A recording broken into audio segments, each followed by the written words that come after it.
Peter Mills, 29th of March 1981, London Marathon. Was it your first marathon? First marathon, yes.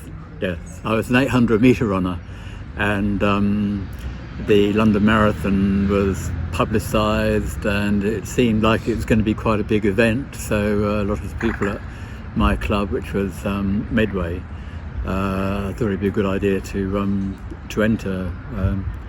The thing I remember most about the entry was it was a first come, first served. So you had to go to a sorting office and queue up at midnight with your application, and that way you knew you would be among the first people to actually get in. So the long distance runners at Medway are going to do it. Yeah. But the 800-metre runner at Medway, is he not thinking, this is 25.5 miles? Well, he was a bit, yeah, but on the other hand, it was the sense of occasion, the idea that you were running around London, and it was obviously going to be a big deal. Up until then, marathons have been a kind of niche event and out in the wild somewhere and so on and so forth, apart from the big city ones. And of course, New York kicked the whole thing off. And when Chris Braysher came back, enthused and gave it all the hype and the profile, it seemed like an event that would be worth entering. Yeah. So the race was March 81. When did you start training? Well, I was training all the time, so I didn't train specifically for it. That's why it was quite strange. When I started, I thought, this is easy, this is a jog. Up until that time, I'm just doing 800-metre track training. So my mileage rate was, most of my runs were at, 5-minute pace, 5.5-minute pace, and then, track intervals and reps.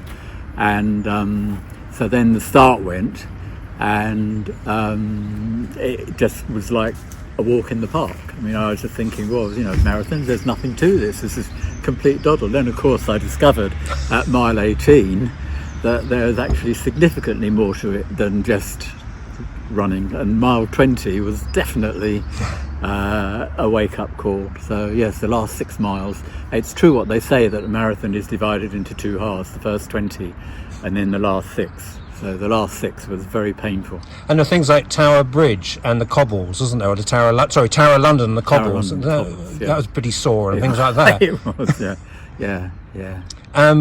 But so what had been your you mentioned your training, but what had been your longest running training before you did the 26? I used to do 10 miles on a regular basis without any problem, and sometimes we do go up to, I don't know whether you remember the Nike advert, but there was a Nike advert which said Sunday religiously, and it was a photograph of runners, and so the Sunday run was a club standard. Everybody did a Sunday run, so you would do a 10 mile or a 15 mile on the Sunday, even if you were an 800-metre runner like I was, because you always needed, and of course we did cross country in the winter, so there was all the winter foundation and stuff like that. So I was probably coming off a lot of winter stuff as well in March. So you finished in a time of? 2:48. So you must have been pleased with that. Well, I don't know.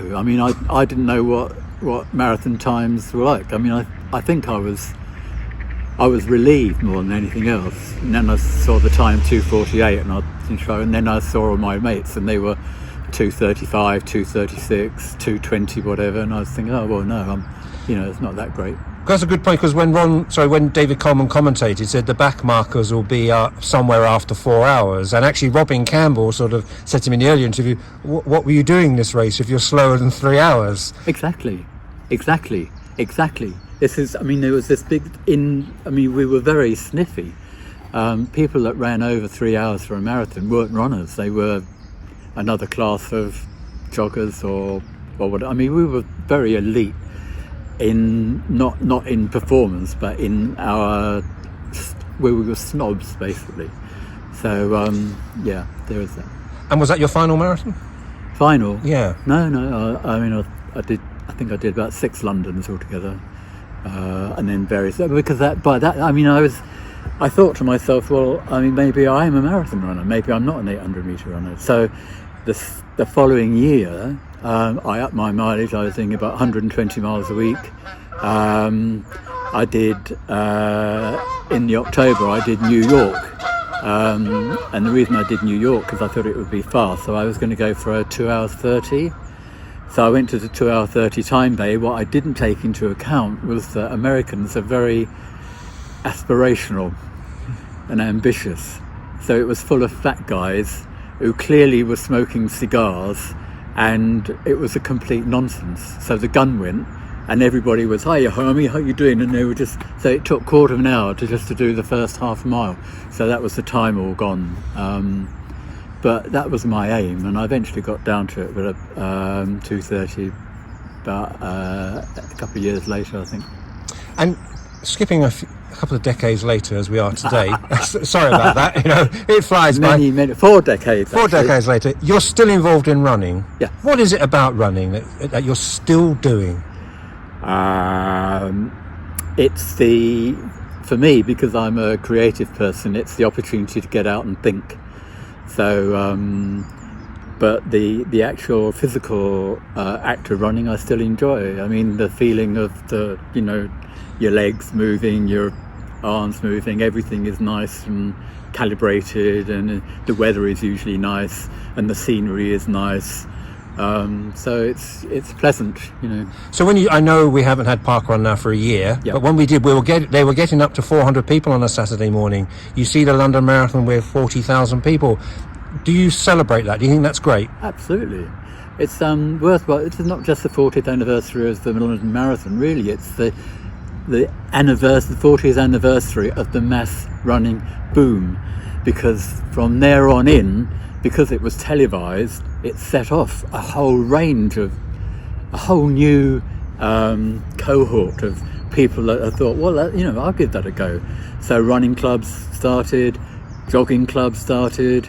They weren't athletic clubs anymore.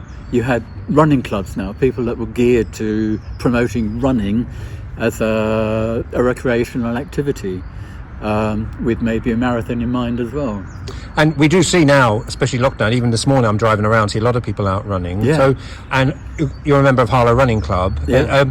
And do you encourage people, if you fancy this, come and join something like that? Absolutely, yeah. I mean, especially come to a club. I mean, the benefit of club is that you get to meet other people, you run together, you get encouragement from lots of other people, because although you can run, you can take it up and you can start, inevitably you'll have days when you feel a bit discouraged. But if you're with a group, and I know it's difficult now because of COVID, but if you're with a group, you just get so much more support. So I would definitely say join a club. Brilliant. Join Harlow Running Club. Peter Mills, thank you very much for your time. My pleasure.